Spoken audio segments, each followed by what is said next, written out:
Silence. Absolute crushing silence.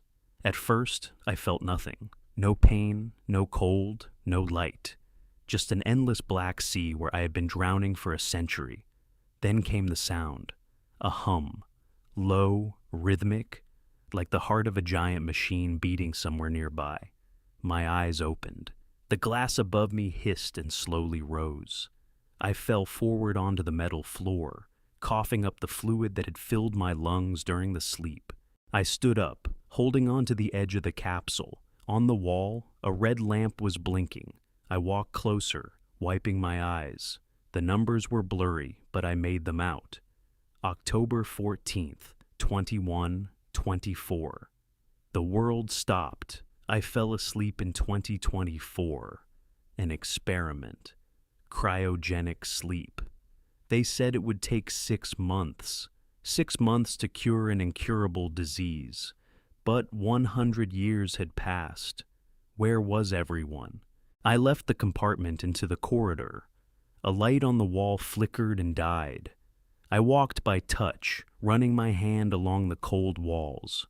The metal was sticky with condensation. The air smelled of rust and ozone.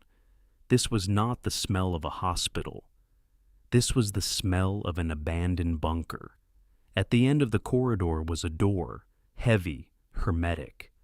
The lock wheel turned with difficulty. The hinge squeal echoed through the entire complex. I stepped into the darkness behind the door. A staircase led up, endlessly up. My legs trembled, but I walked. Light began to seep through cracks in the concrete. The higher I climbed, the stronger the wind became. It howled like a wounded beast, piercing through the destroyed structures. I reached the top. The door was torn off its hinges. I went outside and froze. Before me lay a city. But it was not the city I knew. Skyscrapers that I remembered as smooth and glass were now covered in thick moss and vines. Concrete had peeled away, exposing rusty rebar like the ribs of giant skeletons. The streets were invisible. They were overgrown with forest. Trees pierced through the asphalt, their crowns touching the lower floors of buildings. The sky was gray. Thick clouds covered the sun, letting through only a dim, sickly light. Dust swirled in the air. I took a step forward. The crunch of glass under my boot sounded like a gunshot. "Is anyone there?" My voice broke into a whisper. Silence answered me. But it was not the silence of the bunker. This silence was tense, as if nature was holding its breath. I walked down what used to be the main street. Cars stood where they had been abandoned. They had turned into piles of metal, entwined with roots. Inside some, I saw bones, not human skeletons, something else, larger. I found a store. The showcase was broken. Inside, the shelves were empty, overturned, signs of a struggle. I walked further. On the wall of a building, a symbol was painted. A black circle with a crossed line inside. I didn't recognize it. Underneath was an inscription. They watch. Who was watching? Who was left to watch over this dead world? The wind picked up. It brought a smell, smoke, and something else. A sweet, nauseating smell of decay. I turned around. At the end of the street, among the shadows of destroyed buildings, something moved. I froze, pressing against the wall. The movement stopped. I didn't breathe, afraid to give myself away with noise. My eyes adjusted to the gloom. A figure flashed between the cars. It was tall, unnaturally thin. The limbs were too long. It was not human. I slowly backed away. My foot stepped on a metal can. The clatter sounded like an explosion in the silence. The figure turned. I didn't see a face, only a smooth white surface where eyes should be. The creature made a sound, a click, then another. It was calling others. From the shadows, 3 more emerged. They moved in jerks like puppets on strings. I turned and ran. My lungs burned. My legs gave way.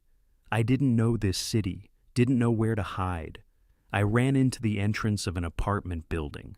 The elevator didn't work. I ran up the stairs. Behind me, I heard the scrape of claws on concrete. They were fast, too fast for such thin creatures. I ran out onto a floor, slammed the apartment door, and shoved a cabinet against it. A heavy oak cabinet. I stepped back into the corner, grabbing a rusty pipe from the table. This was all I had. The silence in the apartment was ringing. I heard them walking downstairs. Their steps were light. They weren't breaking the door. They were searching. They knew I was here. I looked around. The apartment was conserved by time. Photographs on the wall, a family, a man, a woman, a child, all in protective suits. On the back, a date, 2090. Last day of evacuation. Where did they evacuate to? And why did these things remain? In the corner of the room, I saw a terminal. The screen was cracked, but the power indicator glowed green. I approached, wiping off the dust. The keyboard responded. The system requested a password. I entered the date from the photograph. 200990. The screen flickered. A video loaded. I stood in the darkness, realizing the weight of what I was about to hear. A woman's face appeared on the screen, the same one from the photo. She looked tired, eyes red from tears. If you are seeing this, the awakening system worked. My name is Elena. I was the chief engineer of Project Ark. She paused, looking somewhere aside. We were wrong. We thought we would save humanity from the virus. But we created something worse. She turned back to the camera. The virus didn't kill. It changed. Those creatures walking the earth now, they were people, our friends, our families. We locked ourselves in bunkers, but the AI system meant to protect us. Decided the best way to save humanity was to stop its existence. It released them. On the screen, noise appeared. The woman looked at the door. They are coming. The cabinet at the door trembled. A blow. Another one. They found me. I looked at the pipe in my hand, then at the window. It was far to the ground, but I had no choice. I broke the glass with the butt of the pipe. The wind rushed into the room, cold and cruel. I climbed out onto the fire escape. The wind knocked me off my feet. Below, on the street, they were gathering in a pile.